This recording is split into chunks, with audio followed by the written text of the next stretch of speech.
This is not a series about games you haven't heard of. This is a series about games everyone has heard of. Games that everyone has an opinion on, regardless of whether they've played them or not. Games whose actual qualities have been buried in a narrative, whether good or bad. Games that everyone always makes the exact same comments about. Games that are in desperate need of a second opinion. Hi everybody, Dr. I. Coleman here with a PhD in scrubbing fake blood out of my beard. Or at least, I ought to have a PhD in that after last week. Thanks to everyone who stuck with this show for my weird experimental Half-Life 2-parter thing. I put a lot of work into it, and if you haven't seen that yet, maybe you should go check that out. But first, you should check out this week's awesome episode, which is another guest episode from Jay Petrequin, dear friend, Hey Poor Podcast co-host, and the guy who made everyone mad by shitting on Ocarina of Time a month ago.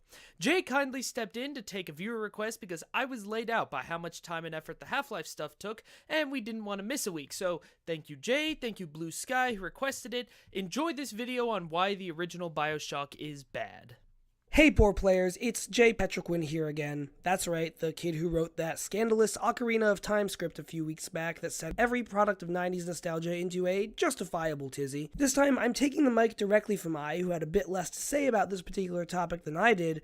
On the good Dr. Coleman's passionately worded Half-Life 2 video, YouTube user Blue Sky suggested doing a video tearing into the original Bioshock. Having recently played through the newly remastered version of the original game and realizing that a lot of my own opinions on it had changed a bit, I knew this was one where I should once again burst in unwanted like an angry Big Daddy with a fully stocked grenade launcher. Fair warning, albeit about a decade late, spoilers do indeed lie ahead. So, Bioshock. It's often held up as a classic of last generation, and for a lot of reasons. It was one of the best first-person shooters to ever sport any kind of system like it had, between its dual-wielding weapons and all of its RPG mechanics.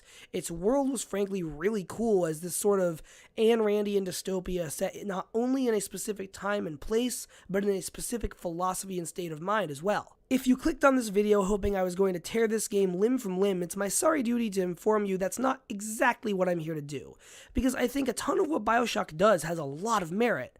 That said, every time I've revisited Ken Levine's watery nightmare world, I have noticed more and more leaky cracks in the scaffolding. Although Bioshock has some cool mechanics and an absolutely stellar sense of presentation and visual poise, it takes place in a world with, well, no actual stakes. The first big example of this comes a little ways into the game when the player gets to deal with a Big Daddy for the first time. These hulking masses of terror are really well designed on a visual level. It's one thing to be threatening, but the Big Daddies manage to be so in a way very unique to the world of Rapture. They carry giant drills, wear modified scuba gear more fit for the Incredible Hulk, and make haunting whale calls when angered, for God's sake.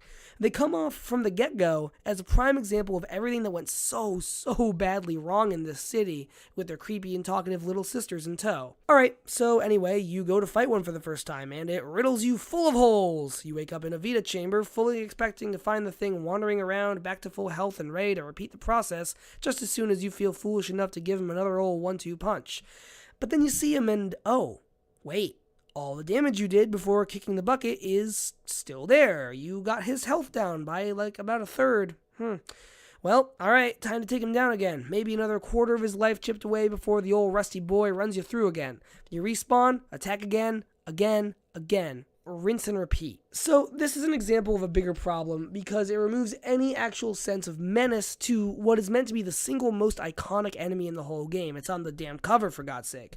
It's not like any of the other enemies are anywhere near so visually threatening. They pretty much consist of Gun Dude, Blunt Object Dude, Ceiling Dude, and Firebomb Dude. Yeah, I still see what happens when the occasional mortally weaker enemy attacks one of the Big Daddies, but I know that every time I do it, it doesn't actually matter in the slightest how many times I die. Taking down a Big Daddy should feel like toppling the Colossi in Shadow of the Colossus, but instead it just becomes a meaningless loop. There's no feeling of satisfaction from taking the Big Daddies down, so eventually, they just become nothing more than a necessary chore, all for a new plasmid or health upgrade.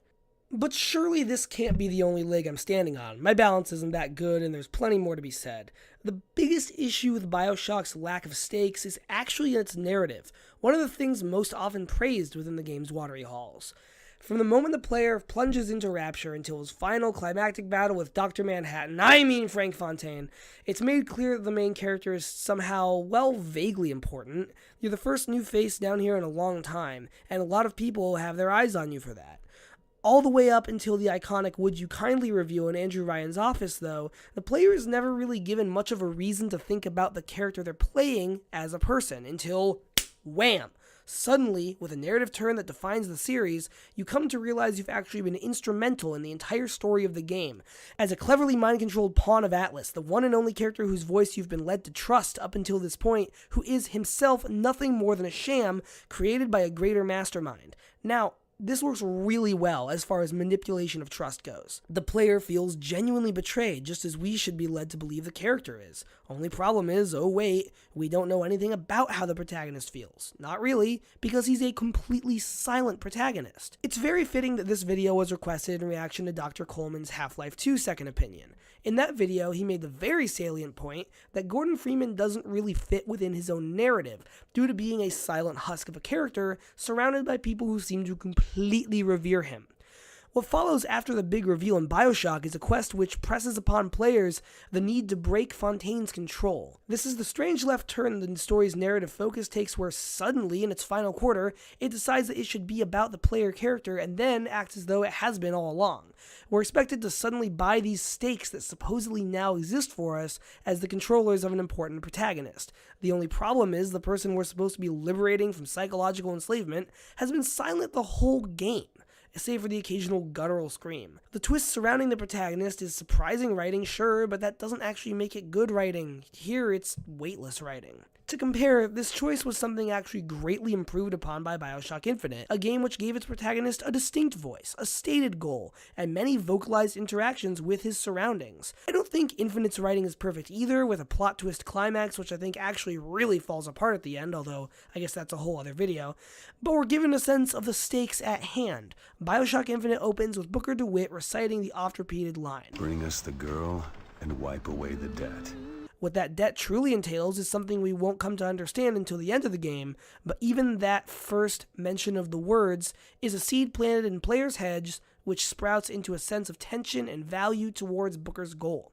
In the original Bioshock, the protagonist just sort of shows up, grabs a weapon, starts fighting as many splicers as are willing to come after his dorky sweatered self. And in the end, what is the Bioshock protagonist fighting for through most of the game? Well, the simple answer is that he was coaxed into his actions by mind control the whole time, but where does that leave the player? If anything, that gives us holding the controllers in our hands even less investment in the life of this character or his world. Bioshock takes the main character we've thoughtlessly piloted for hours and takes him away from us and goes, "No, this is ours. Look what we did. Look what we did to him." As the character stares onward with beady, dead eyes, nothing there, just sort of drooling on the well-upholstered carpet. God damn it, someone should clean that up. All of the build-up aside, by the time that big clash with the weirdly naked and gold-soaked Frank Fontaine, Atlas Shrugged references, comes around at the game's end, what are we fighting for? It's not for the salvation of Rapture, that's for sure. There's no stakes there. Rapture was a hellhole long before you rode the bathysphere down into its depths, and is no better off by the time you've left. You've mowed down countless dozens of genetically modified Rapture citizens, all in the name of following Atlas's lies, and are never prodded to feel particularly bad about it. Frank Fontaine taking control of the city in the last act is big and flashy in the moment, but in practice is completely meaningless. Funnily enough, this is another thing Bioshock Infinite swept in and did worlds better a few years later. In Infinite, everything's fine when DeWitt first comes to Columbia. Unsettling and vaguely culty, sure, but otherwise fine. Things fall apart around you throughout Infinite, and even though your goal has nothing to do with saving that city in the sky, any more than it does with this one in the sea, its destruction still hits you a little more potently. Infinite is like watching someone burn an original Van Gogh in front of your eyes, and the original Bioshock is more like breaking into an abandoned museum where everything already got looted years ago. Still packs something resembling a punch, but doesn't swing nearly as hard. So, if we can't pretend that the city is supposed to be the stakes, then what? The Little Sisters, of course. Those syringe-toting little girls with their horribly distorted voices and bizarre turns of phrase as they suck the atom out of fresh corpses. There's a give-and-take system wearing the mask of a moral choice system with the Little Sisters, as players are given the choice to either save or harvest each one they come across. The more brutal and gross option yields more immediate results. The kind, caring, and moral one gives you less atom off the bat, but with greater rewards if you're consistent and patient with the Little Sisters as you save them. Saving the Little Sisters is kind of like always doing the stealth options in Dishonored in order to get the good ending. Now, to be fair, this was a lot less common in 2007 than it is these days, so I suppose there must have been a bit more moral weight to it. At first, at least. Going back to the Big Daddies becoming little more than another meaningless task, the Little Sisters become an equally meaningless upgrade stop. They don't have any character other than being grateful upon saving you and seeming to have some vague desire to leave Rapture. There's nothing endearing or memorable enough about them to make them the thing to fight for, though. The game's multiple endings all seem to hinge on them, too, especially the gag-inducing cheese that is the good ending. You get to save them all. Oh, yeah, good for you. You helped that one get a college education. That one gets married. Oh, look, one of them even had a kid. Too bad they're not the focus of the game in any way. All that, too, over a weird monologue about the protagonist's desire to find a family. Fontaine says it, too, right before he gets Julius Caesared by a whole bunch of the Little Sisters. So, are we supposed to gather that family is the thing at stake? No, that doesn't really match up.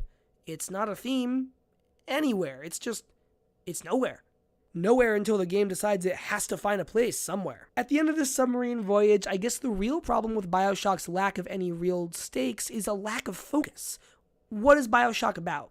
Most people would answer that question in a way that describes the setting more than the actual story of its runtime. Players are given a functionally immortal character with no voice and then asked to care about him. They're given a city that has already fallen to dust and then expected to care when a different angry voice in your ear is suddenly running it. They're shown a bunch of characters who serve only as upgrade vessels and then at the end are suddenly asked to give half a damn about their futures because won't someone think of the children? I feel like I have to say it again here at the end. Mechanically, the original Bioshock is still cool as hell. It's a fun shooter with brilliantly well-executed RPG mechanics, and from a purely mechanical standpoint, I would still name it as one of my favorites within its entire genre. Look much further, though, and you'll find a 12-hour campaign that just feels kind of lost at sea. So, is this thing gonna be permanently stained, or... oh, hi! Hope you all enjoyed that video. If not, remember to direct your hate towards Jay Petrequin. That's at Extreme Salsaing on Twitter and Tumblr, Jay Petrequin. I didn't say anything controversial about Bioshock. I mean, how could I? I haven't even played Bioshock. Ken Levine is a god among men, and that's our professional opinion. Goodbye! Thanks for watching this episode of Second Opinion, and thanks to Blue Sky for requesting it and to Jay for writing it. If you have a game you think needs a second opinion, be sure to let me know in the comments, and there's a good chance your idea will be covered on the show, just like Blue's was. New episodes go up every Friday night. If you want to see more work from me and the rest of the talented Hey4 Player team, be sure to subscribe, follow us on Twitter, or check out hey4player.com where I do a lot of reviews. If you know someone you think would like the show, please tweet about it or share it on Facebook or just spread the word. Every extra view proves the show is viable and ensures that I can keep making episodes. Until then, stay professional, stay opinionated.